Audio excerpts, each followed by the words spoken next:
join me in a warm welcome for Dr. Foster.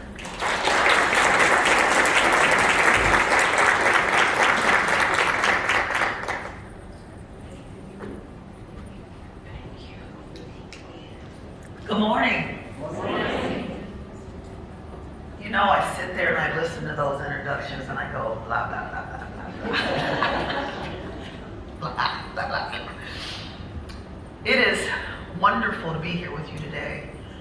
And if I could have anything I wanted today, especially when I'm talking to my executive leader peers, I would like for this to be a safe place, a place where you can be authentic, where you don't have to worry about being polished, knowing it all, and having all the answers. This is a place, as colleagues, Pat, you said it, where you can rely on each other this morning. During this time you're here, rely on each other and hold each other up, because we all are dealing with the same issues in healthcare. No matter where we're working, we're all dealing with the same thing. So I wanted to start out with that because I wanted you to just take a breath and relax. Seriously, take a breath and relax, because we breathe while we're moving, but we don't often get a chance to relax. And if you're like me, when you relax, you fall asleep. It's like, oh, I'm just gonna sit here and relax. So let's get started. From impactful moments to inspired change. And I just want to tell you a little bit about how I got here. When was that? I was at an ACNL. I was invited to an ACL meeting, Association of California Nurse Leaders, to speak to their CNOs. And the executive director said, can you say something to the CNOs? I'm like, okay, sure I can. You know, I can talk, but again, what do they want to hear? So I spent the next several months just really meditating on what would I want to tell my colleagues. And it wasn't so much what I wanted to tell them as much as what I wanted to acknowledge. And so I put together a talk, and the name of it that day was You're Still Great. Because we had gone through a pandemic. We had shouldered it. Some of us had been sick. Some of us lost loved ones. Some of us lost employees. And you were feeling like crap. Like, I haven't been able to do enough in the middle of this pandemic. And what I wanted that group to know was, you're still great. So although that's not the message today, I still want to tell you that. So my intent today is to honor you first. To say, oh my goodness, you are still great. You are phenomenal. You have done a magnificent job, even on days where it didn't feel like it.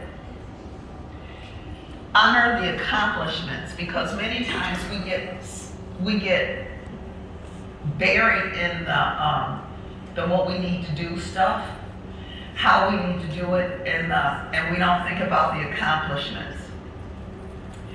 And to think about all your efforts and work over the last 2+ years, now 3.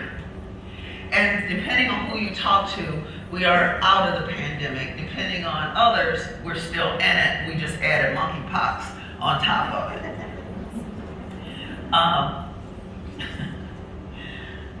And I think about my mom, who, and I have to bring her up because I'm like, okay, I just need to tell you, you gotta get that vaccine. And she's been having monkeypox on the brain since it came on Dr. Oz or whoever. And she's like, the monkey vaccine? I'm not taking the monkey vaccine. I'm like, I'm not talking about the monkey vaccine. My mother is 85 years old. I don't know that she she has to worry about monkeypox. What do you think? But for some reason, in that senior housing facility, she thinks she's got to worry about monkeypox. So if you get a chance, call her and tell her she don't have to worry about monkeypox. But in the middle of all this pandemic, guess what? People have accomplished great things. I've spoken to hospitals and organizations who achieved MACA designation in the middle of a pandemic. Who does that, right? Who continues to do that work? And again, did you have an opportunity beyond that one day to celebrate and go, oh my God, a lot of work went into that? No, you just kept it moving on to the next staffing crisis, next swarm that you had to do, the next huddle you had to go to. I think I know some people in here. What do you think? You think I know somebody in here? Maybe. But you're still doing huddles, you're still acknowledging the efforts of staff. You're still standing strong, you're still digging deep, you're still accomplishing great things, you're still putting your personal needs on pause. I don't know about you, but how many, I'll talk to the ladies first. No, I won't, I'll talk to everybody. How many missed that manicure during the pandemic? Who started coloring their own hair? Right? Whose toes looked a little bit animal-like? You know, we started doing things. I mean, I can't tell you, I've never been, I like the cosmetic things, but I've never been able to do them for myself because I think there's a person in me that wants to contribute to the economy, so I have to go and get these things done someplace else. And so what I ended up doing was looking like a third grader with my nails looked like I was in third grade. No polish, looked like I chewed them all up, the whole 9 yards. But I've never been so glad to see my beautician in my life. But we put our personal needs on pause. And for many of us, that was the stuff that kept us sane. The yoga, the massages, the stuff that just gave you that moment of zen where you're like, it's all about me right now. And you didn't have it. You didn't have it. You were out there taking care of the community because you realized that if you didn't take care of the community, nobody else would. And you were out there sending the vaccine message, you were out there vaccinating, you were out there testing, you were doing it all. And you were continuing to do this in excellence. And I believe in my heart of hearts that we were the most innovative during these last 3 years than any other time in our entire career. And why? Because it was not an option. We had to pivot, we had to turn. Sometimes we were twirling, but we had to do it because we didn't know what the hell we were doing. We didn't know nobody left us a playbook for this thing. So we had to do all this. And look how you did it. You did it with your mask on.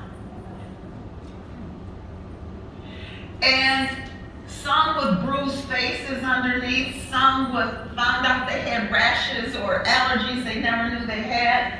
But we did it not being able to see the smiles. And we had to depend on what we saw in each other's eyes. And sometimes that was smiles, but sometimes that was hurt.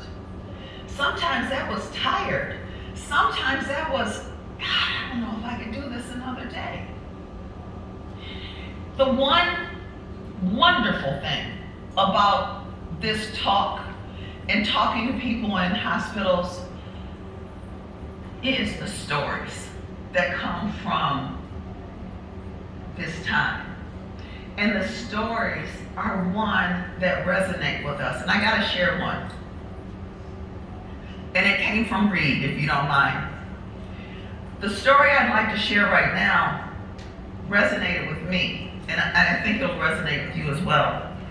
So there was a security officer, big strapping, I'll knock you out kind of looking guy, right?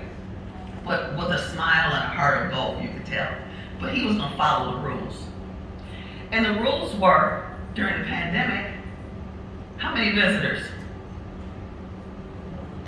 Depending, might be 0, maybe 1. So, you got the guy at the desk who's manning the registration area, who's following the rules. And a family came in because their daughter was dying. A whole bunch of them. And he was following the rules.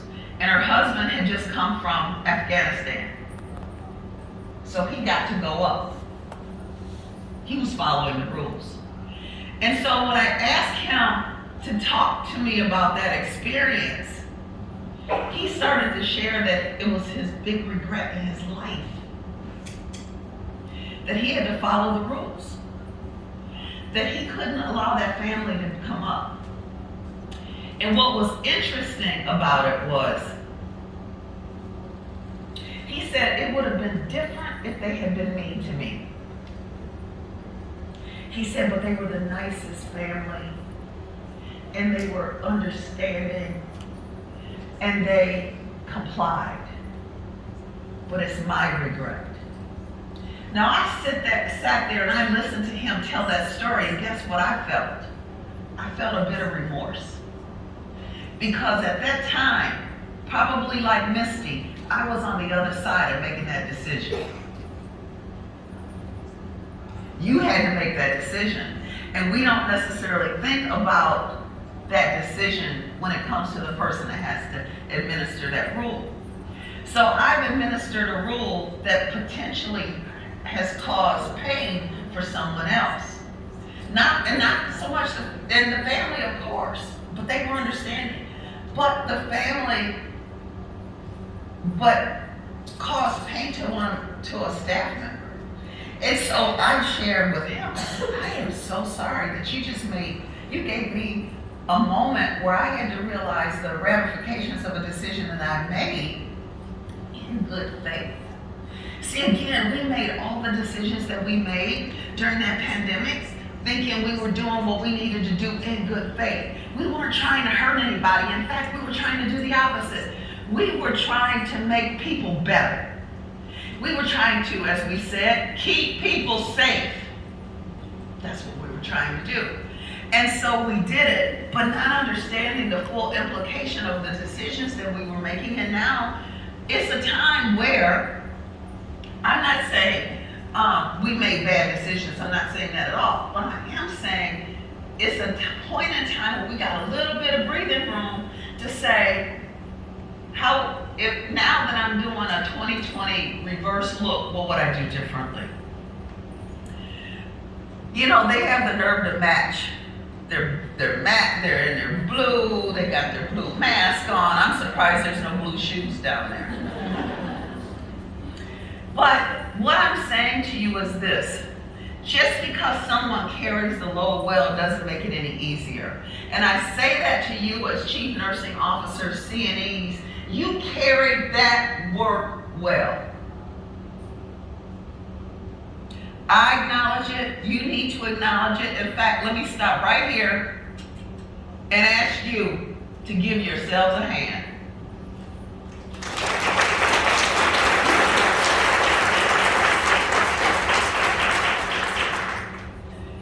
That wasn't big enough. Because if I didn't know you, I'd think it was a very easy load. And I know it wasn't. So do that again.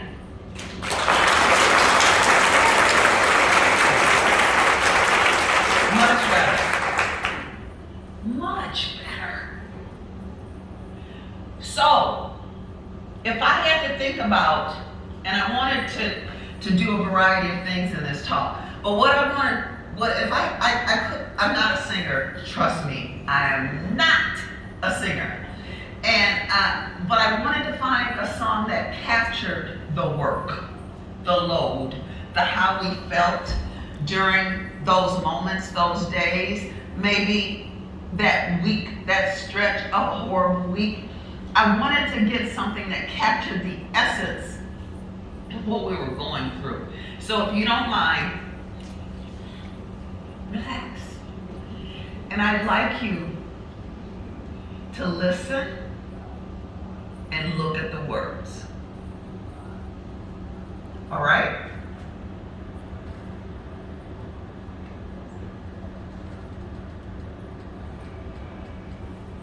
You're broken down and tired of living life on a merry-go-round, and you can't find a fighter. But I see it in you, so we gon' walk it out. Ooh, mountains, we gon' walk it out, and mountains. And I rise like the day. I rise unafraid. I rise up, and I do it 1,008 times again.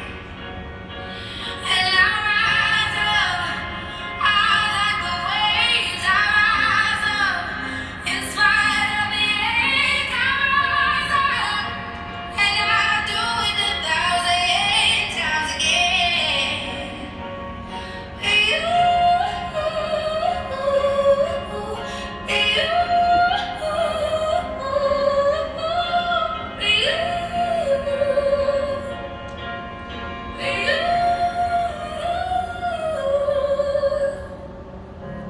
The silence isn't quiet, and it feels like it's getting hard to breathe. And I know you feel like dying, but I promise we'll take the world to its feet. Move mountains, bring it to its feet. Move mountains, and I rise like the day. I rise unafraid. I rise up, and I do it 1,008 times again.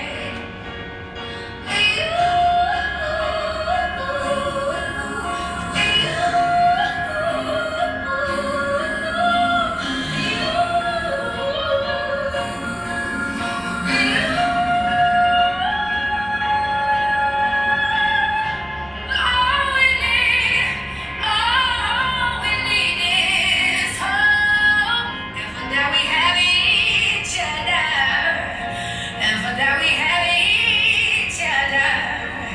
And we will rise, we will rise, we will rise.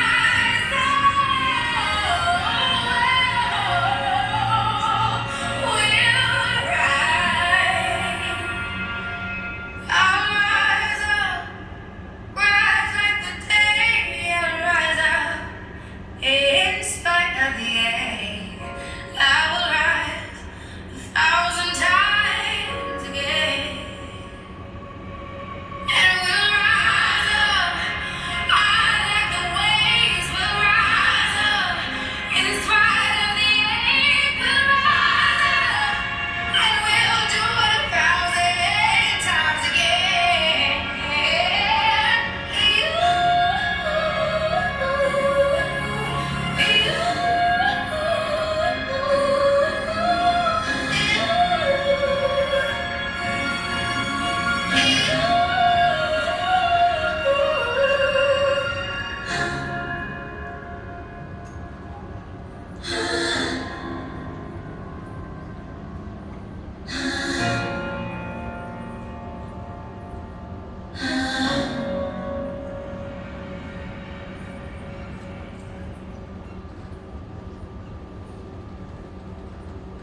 You kept doing it every day. You went into work. I've had people share. They lost. I had one nurse share that she lost a sibling. They kept going to work.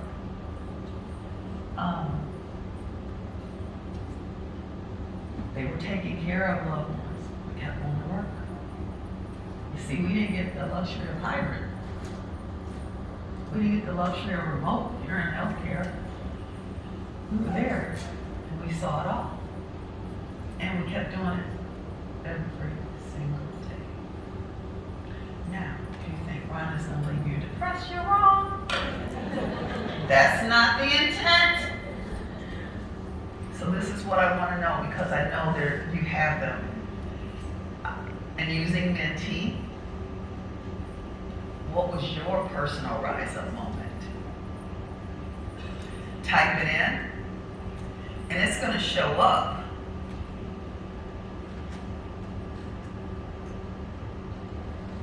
Give you a few minutes, because if you're slow, I'm still a one-finger typer, don't tell anybody. Your personal rise up moment.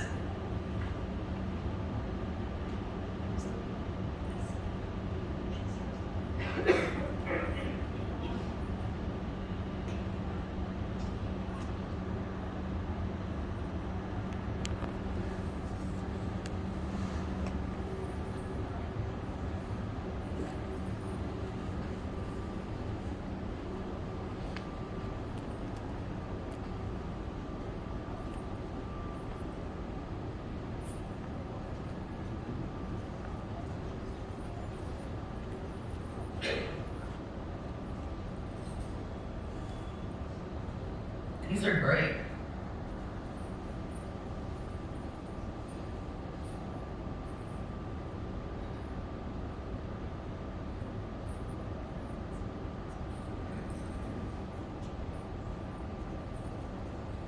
I'm going to pick on a few people just based on what you wrote. I should have told you I was going to pick on you based on what you wrote before you start writing, huh? But no, that wouldn't have been as much fun.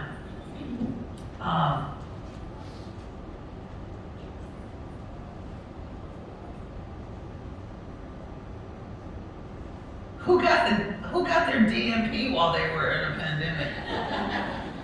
Where are you? Woo! Woo! Stand up! Now that's a rise up moment. How'd it feel? It was hard work. Yeah, It was hard work. but you did it. Thank you. Thank you. Who broke down silos? Tell me.